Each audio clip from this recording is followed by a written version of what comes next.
Today, we're burying someone that we knew. Somebody who's been around since the days when we were in school. Somebody who used to frequently visit and stay longer than we wanted them to. And they often traveled with their relatives everywhere that they went. Today, we're going to bury Overwhelm. That's why I'm in black. We are burying this guy. And where we're going to bury him, he's not going to come back. So I'm glad that you're here. Let's get started. As I mentioned, today we're here to bury Overwhelm permanently. Well, I don't know whether you can bury somebody temporarily, but hey. And there are three reasons why we tend to get overwhelmed. And the first one, there are three levels actually. That's what I like to refer to it. And the first level is actually planning. And I know right now it looks like it's in reverse on your end, but I'll walk you through it. So poor planning is the first one. And what we're going to talk about today is how poor planning happens. And I'm going to give you a very powerful tool that you can use to prevent yourself from planning badly. It's a very efficient tool. It's very simple, and I'm going to share it with you. The second is your psychology. So when it comes to your psychology, it's really about your beliefs. What do you believe? What are some of those things that you tell yourself when you're alone? And I'm going to also share with you when those beliefs happened, how they happened, and how you can actually get rid of them. And then I have a third one, which is quite a surprise because it's the third level, and it's really what will help get rid of overwhelm from the roots permanently. It's a surprise I have for you, so you want to stick around until the end because I'll be sharing that with you. And without this last piece, everything else that you do will not work as efficiently as it will when you have this third piece. So let's get started.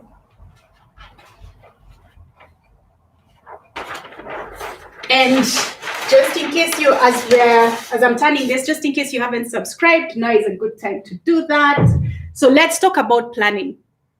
So when it comes to planning, there's a book that Steve Covey wrote, 7 Habits of Highly Effective People. And in that book, he shared a framework, like a quadrant, on how to plan things best. Now, he shared that you've got your urgent column. So you've got urgent here, you've got not urgent. Then you've got your important things and not important.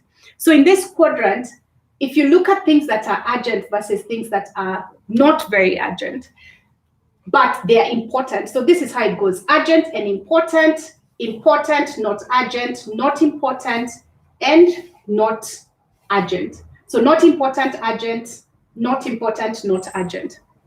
Now, most of the times, when you look at them, this is where most people spend their day. So it's checking your news feed on social media, it's checking spam email, it's picking up every call that comes in, checking every email, reading the news, checking updates of COVID, how many people have died, how many people have lived, how many people have got it, what are the numbers so far. And unless you're a doctor, that information won't help you much. And then you've got things that are not important, but they're urgent. They seem urgent for you. So it's when somebody comes in, calls you and says, hey, do you have a minute? Hey, I wanted to ask you something. Hey, can we have a quick meeting? So these are the things that seem urgent because the person's standing in front of you, but they are not important.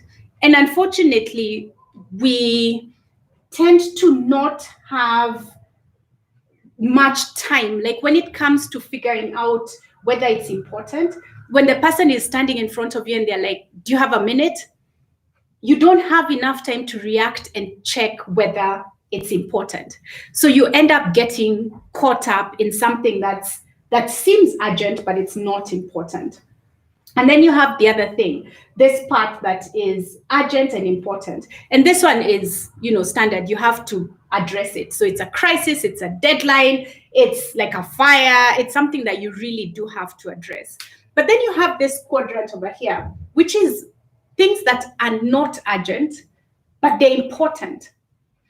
And this quadrant here ends up feeding the urgent. So if you don't maintain your relationships, you don't plan well, you don't strategize well, you don't do an audit, like a regular audit of yourself, if you're not resting, if you're not eating well, if you're not taking care of yourself, it tends to come into this part. So this not urgent but important tends to feed this urgent and important. So you'll find yourself, if you're not taking care of yourself, you find yourself in a crisis. So now you're in hospital. Now you have to stay there. Now you can't do anything. Or now there's a deadline that you are supposed to that you're supposed to meet. But because at the time when you were supposed to get started, something better came up, you checked your news feed, you got drowned in WhatsApp messages, and you didn't realize when time was going by. So if you don't take care of the urgent, the not urgent but important, this ends up feeding this.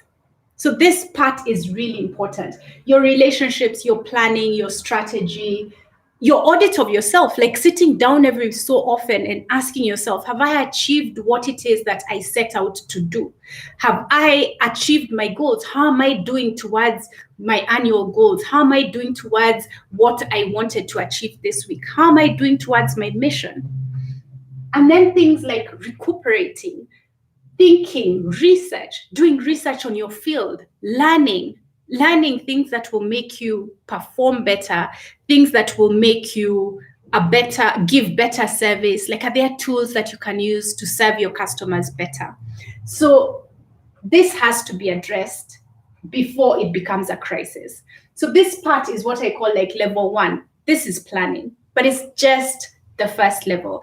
This is where a lot of people tend to focus, but it's not, for me, this is like just dipping your toes in the water. It's not the most important thing. It is important, but it's not the most important thing. So now let me share with you your psychology, around your psychology. And hey, feel free to ask me questions. So I'm here in the chat. Comment here. We've got the chat open, so you can always ask me questions. You can always comment. Let me know, have you ever used this before? Have you read Steve's book? Have you ever tried looking at your day from this perspective? Because this is what I do every day. When I'm planning my day, I plan my day the day before. When I'm planning my day, I look at where every task falls. Any task that sits here, I can use this to reward myself at the end of the day. So it could be phone calls with people just to catch up. It could be going through my WhatsApp. It could be just randomly checking email and refreshing. But I do these things. I honestly don't do these things until I've finished my most important tasks. But planning is so important when every single day. Like, it's not something that you do at the beginning of the year and then after that you forget about it and then look at it at the new year again. So if you plan your day this way and you look at every task that you're doing and allocate where it falls in this area, does it fall under urgent? Does it fall urgent and important? Because this you have to deal with. Does it fall under important but not urgent? Does it fall under not important, not urgent? Like, where does it fall? Use this to plan every single day for you, and you'll find how many tasks, you'll actually be surprised how many tasks you are doing around here and here. Like, this is the danger zone. This is where overwhelm loves to live.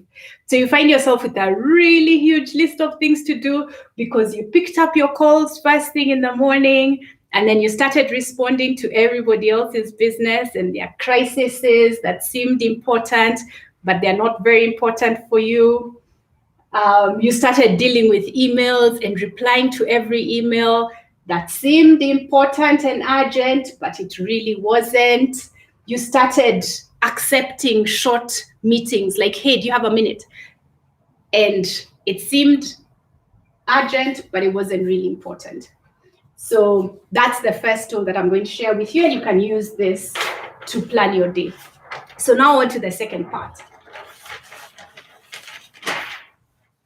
This is on your psychology. So when it comes to your psychology, this is the second level. And it's really what your beliefs are. Like, this is a surprising part because you don't realize, at least for me, I never realized that overwhelm was more psychological in my beliefs than it was a physical problem. So I used to just try and address overwhelm physically, like trying to solve a psychological problem with physical means. It doesn't work. Your beliefs are so powerful. And these are some of the beliefs that are actually making you feel overwhelmed. And the list is endless. So let me know, like, if any of these beliefs, like if you feel there's one that you believe here that really resonates with you, let me know in the comments below. But one thing, like, hard work is equals to success. We get this idea and we see all these people, there are all these movies like on Wall Street and all these movies where people are working like really hard, working late nights, burning the midnight oil, doing all this stuff, and you know they're working hard, and then you see them buying their Ferraris, and you see the success that they're able to achieve, right? And even as we grow up, we see a lot, like you see your parents working really hard, everybody around you is working really hard. You're told that the harder you work, the more successful you'll become. So that's one. When in reality, when you're working hard, you can't really see, like you can't plan because you're working so hard. And the hardest workers are not exactly the successful ones. I mean, look at the guys who dig graves, right? Or the guys who dig ditches or wells. Like, those are hard workers, but they're not successful at all. And even if your type of work is different, your type of hard work is different, if you're busy working really hard and you have the belief that this will equal success, what happens is that you end up not planning well. So, and then you end up, actually the most important thing is you end up creating little crises so that you can work hard. And then you believe, like, if you go on holiday or if you take a break or if you don't work 18 hours a day, you believe that you'll not be successful. So you start to feel really guilty. And that's a fallacy. You're supposed to work smart. Yes, hard work is important in terms of using your brain and trying to figure out how you can create the best products, how you can give the best service, how you can leverage on what exists to amplify your success or to grow your business. So hard work, yeah, it does not equal success. There are a lot of people who work very hard and they ain't very successful. And then and then you've got busy, confusing busy with productive. So you believe that if you're busy, you're actually getting things done, you're being productive. But in reality, busy is actually just poor planning. Because if you haven't used the quadrant that I showed you before and seen whether the things on your to-do list are actually fitting, where do they fit in all this? It seems important, but is it really important? And you can even ask yourself two things. Does it need to be done? Does it need to be done by me? Because if it doesn't need to be done by you, you can give it to somebody else. Outsource it. There are lots of people like virtual assistants. If you don't have an assistant, look at delegating a lot of the things that should not really be done with you because they don't sit in the important columns. They sit in what seems to be important, but it's not important because it comes at you every day. So being busy is really something that you find, if you believe that being busy is productive, you'll create overwhelm in your schedule. Because even if you clear your to-do list, you're going to create another one. And I'm going to tell you, because that part and how this ties in with that is so powerful. If you believe that you have to be busy, and sometimes some of these things are not, we're not conscious of it, but you find you're always creating this things to do all the time. Your to-do list never gets empty. Like, there's no day you can ever take off. I was talking to somebody the other day and I asked her, what if you ended up in hospital? Like, what would you do? She said, I can't take the time off now. I'm like, wait, you can't take the time off. Going to hospital is not exactly an option. Like if you ended up sick or something happened, it wouldn't be an option. She's like, no, I can't. And she has a very huge to-do list. And I was like, you know what? You really need to look at your list and prioritize it, because I have a feeling that you're actually the one creating the problem, because you believe that being busy is productive. Another thing is being perfect. I know we all want to be perfect. We all want to do things perfectly. We call it high standards sometimes, but there's a big difference between perfection and high standards. Now, being perfect is trying to do everything so that others can see you a certain way, so that you can be loved. And this is some really deep stuff. So if you sit back and think about it, you'll realize some of these things are it's very deep, but you have to spend some time with yourself for you to figure it out. So being perfect means that you'll be loved, because when you were young, every time you made a perfect score, every time you got an A, you got hugs, people appreciated you, they gave you admiration, it meant you're liked, like every time you performed really well. So you began to associate that the only way you can get love, acceptance, approval, admiration, and you can be liked is if you're perfect. And what happens is you end up creating a to-do list that will never end and can never end, because you're trying to achieve something that is unachievable. Perfection is not achievable. Nothing's perfect in this world. Actually, it's beautifully imperfect. Then you've got saying yes. The people who are always saying yes to opportunities, saying yes to different things, saying yes to every request that comes to you. And the problem with saying yes is sometimes it's also mixed up with religion. So you think that saying yes means that you're a good Christian, or you're a good, whichever religion you are, because that's what you're told, like Christians do. Christians are good people. They help people. They say yes. So when you're asked and tagged in different directions to do different things, you're like, okay, yeah, sure. And then it's also flattering when you say, every time you say yes, every time you're asked to do something, it's very flattering. So saying yes is also, oh, they asked me, they must like me, so I have to say yes. So that's also something you need to watch out for. Are we still here? Can you hear me, by the way? Could you give me like a 1 or something in the comments so I know that I'm not awesome? So busted, I'm calling you out. Okay, looking forward, yes. So I'm going to give you the fix for this, yeah? And you're going to see how that fix solves this problem permanently in the 3rd level that I'm going to write next. So the other thing is saying no, the opposite of saying yes. So you're always saying, you have a hard time saying no. I mean, like you think saying no means you're rude, you're being confrontational, you're going to rock the boat. It means you're rejecting somebody else. God forbid you reject somebody else. Like you can't say no because you don't want to jeopardize those relationships. And unfortunately, why you can't say no is because of the 3rd thing that I'm going to share with you. And once you understand this, it will be painful. Let me just warn you that the 3rd one will hurt, and you might want to push back and think, no, I don't think so. Jacqui has it wrong. But I can tell you, as somebody who's gone through all of these stages, gone through all of these levels, like for me, I remember when there was a time when I would get so overwhelmed, and it's like every day my list would just keep growing. So I would start one day and I'm thinking, I have to cross off everything. I have to do everything. And then I cross things, but almost as I'm crossing them off, I'm remembering other things that I haven't done.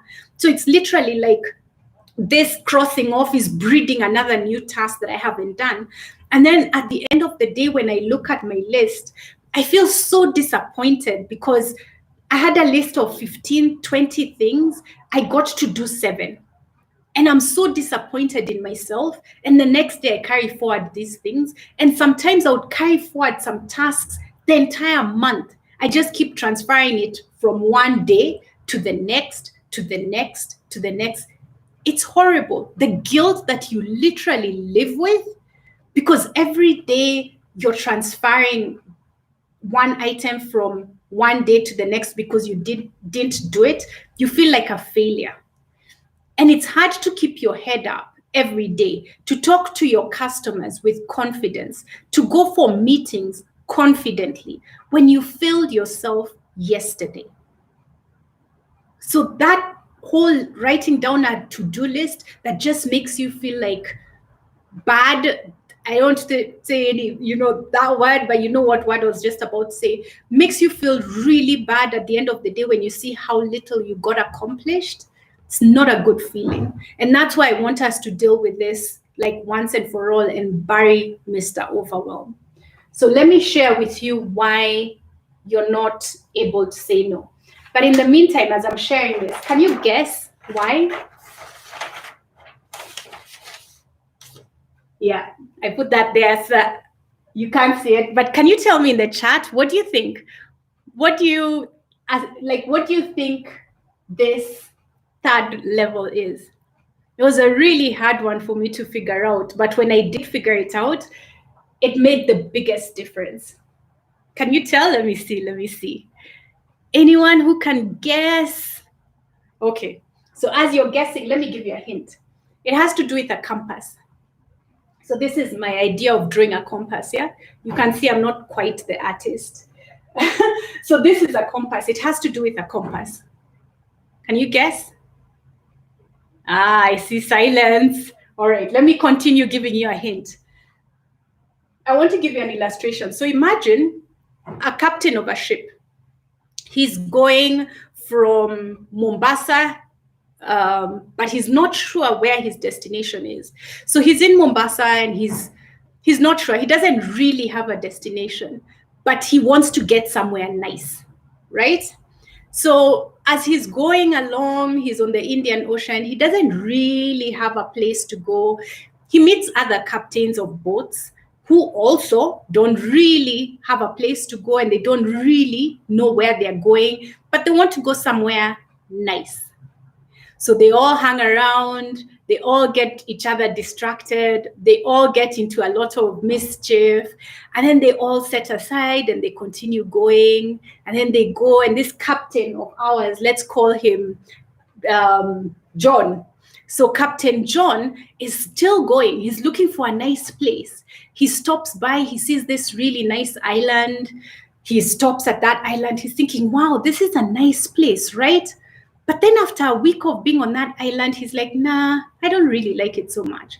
So Captain John decides to go to another place, another nicer place. So he keeps going, but he never really arrives at the nice place.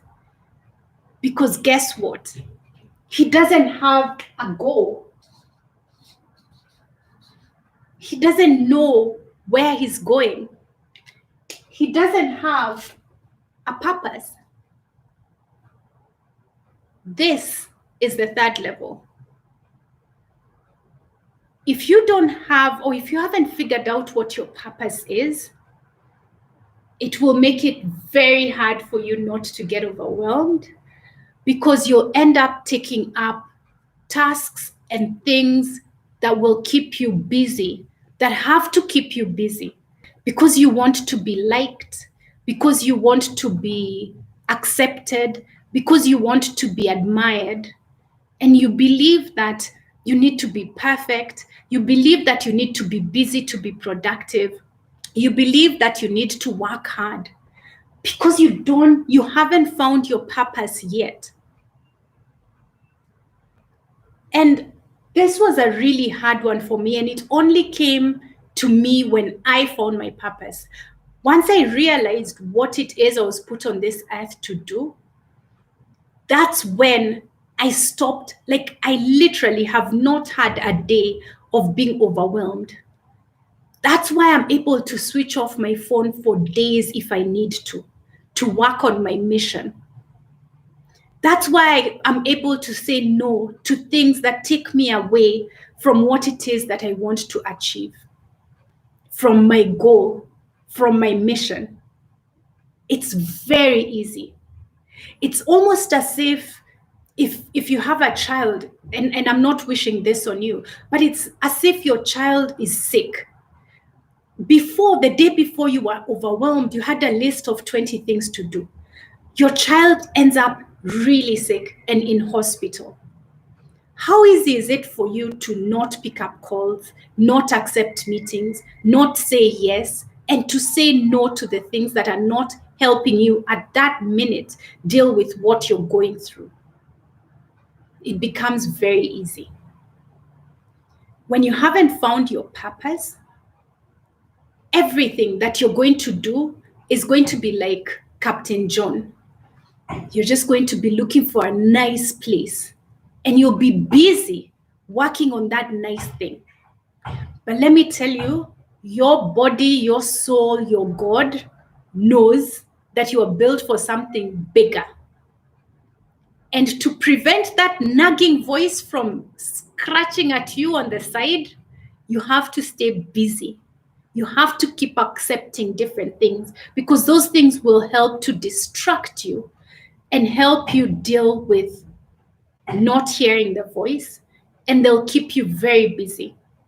But you'll not be busy towards doing anything useful for your life and for society. So this was the biggest one for me. Like, it's only when I used to keep trying to deal with overwhelm, the first level and the second level. So in terms of planning, I'm a pretty decent planner. So I would plan and still get periods when I'm overwhelmed. So overwhelm doesn't live with us like permanently, at least I hope not. It comes in and it's there every once in a while. But when it comes and when you notice it coming more regularly, it's because you really should stop and figure out what your mission is in life, and then start working towards that.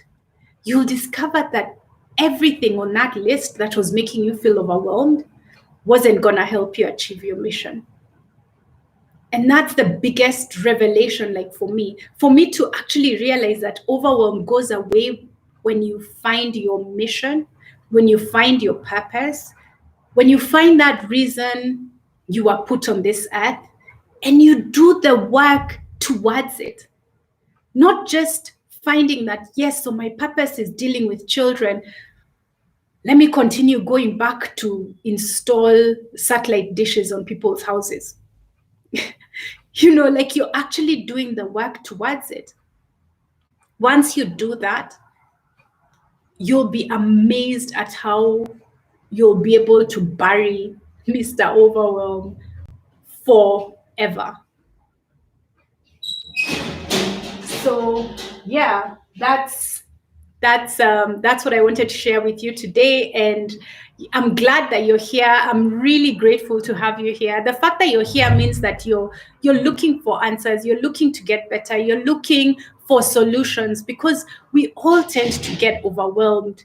And it's something that you deal with, then it comes back, it goes away for a bit, then it comes back, it goes away for a bit, then it comes back, or it stays even longer than you want it to stay, which is why we're burying it. But focus on finding what your purpose is and start working on it. Don't just talk about it. Talking's good, but you need to put your boots on the ground. You need to start working towards it.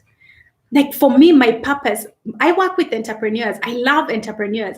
I have not just a soft spot for entrepreneurs. I absolutely love business owners. I really enjoy watching them grow. I enjoy their businesses succeeding. I enjoy seeing progress. Like I love to watch them making progress. I love to watch them being better today than they were yesterday. I love to do that. I love to watch that. And as a result, I've built my business around that to help entrepreneurs be more successful, to help them understand some of the mental blocks that may be preventing that, and to guide them on the way of using one of the most efficient and effective tools that exists right now to market their business. And that's what I do. I've built my business around that. That's my mission. I don't get overwhelmed. My phone, like literally, I can take, I love what I do. So it's sometimes hard for me to take a day off. Like I have to stop myself from working at night because I can go crazy working on my stuff at night, creating, doing research, improving, looking through studies, all these things. Like I can go absolutely crazy. I have to stop myself because of how much I really do care for it, but I have to maintain the balance. Remember that thing that seemed not important, rest and recuperation? I need to maintain that.